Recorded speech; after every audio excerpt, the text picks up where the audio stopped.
apa namanya, ngumpulin data, bukti, coba coba sini menghina, memprovokasi segala macam ada kok.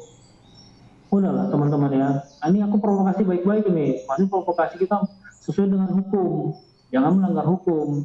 Buktinya ada, di Bacotos ini itu provokasinya menghina aparatur negara seperti ini ada, buktinya itu bisa kalian laporkan, gitu ya, action lah.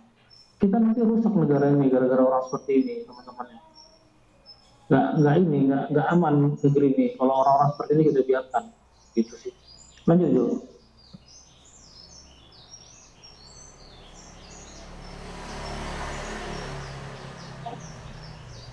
Halo Bang Er.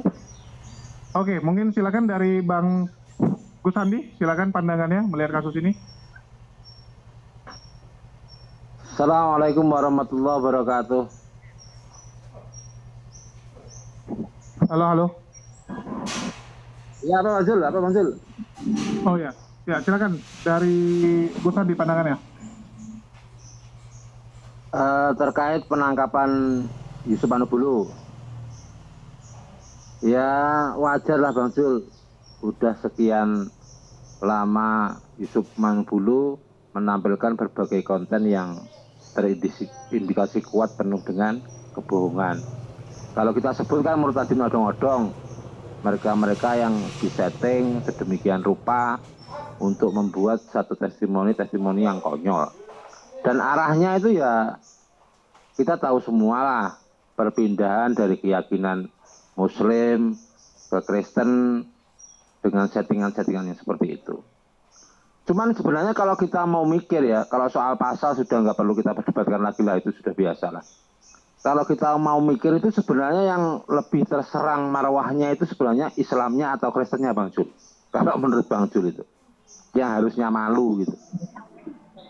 Ya kalau menurut aku yang banyak itunya diungkit-ungkit malah menggambarkan Yesus begini begitu, itu ya penistaan kepada kekristenan. Yang berpikir sehat sebenarnya malu lah, karena muatan kontennya justru tidak meninggikan ajaran Kristen, justru lebih cenderung merendahkan mereka dengan kesaksian konyol seperti lihat Tuhan tingginya 3 meter, 7 meter, mohon maaf Tuhan datang pakai kolor dan sebagainya. Itu kan yang lebih terserang kan sebenarnya Kristen kan itu. Jadi kalau teman-teman sebelah mau berpikir waras dan cerdas, sebenarnya mereka harus berterima kasih kepada pelapor gitu Bang Jul.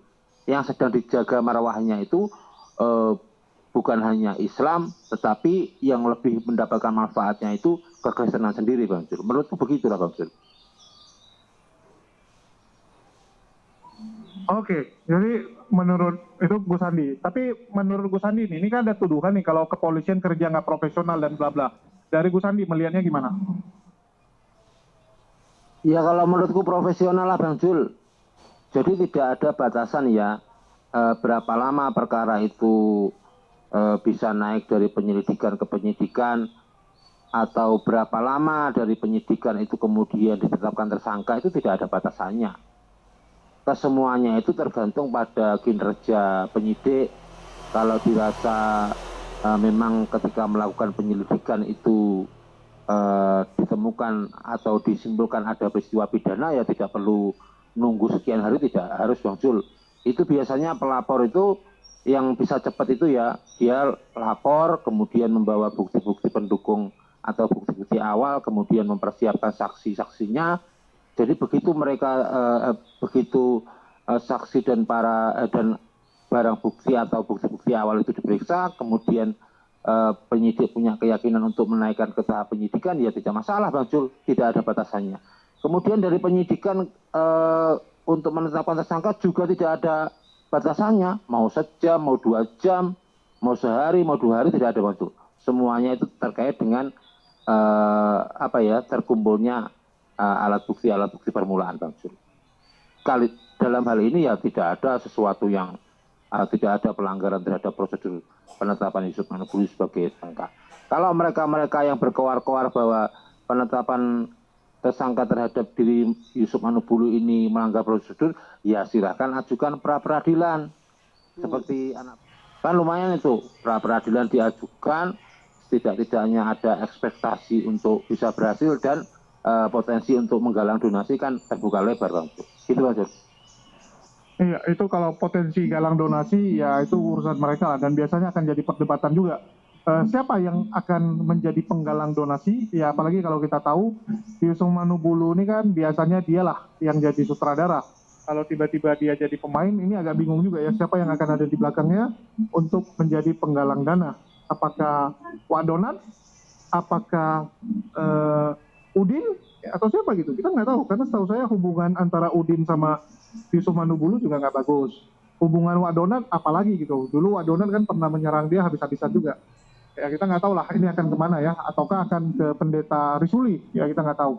Itu urusan internal mereka. Kita cuman tunggu ya. Kita saksikan saja. Terus? Iya, lanjut. Kalau kita... Aku tambahin dikit.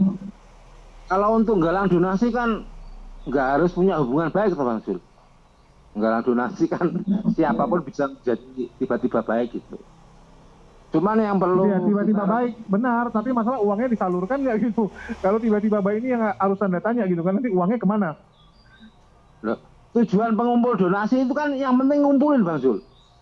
Ngumpulin yang penting. Mau kemana kan itu urusan mereka.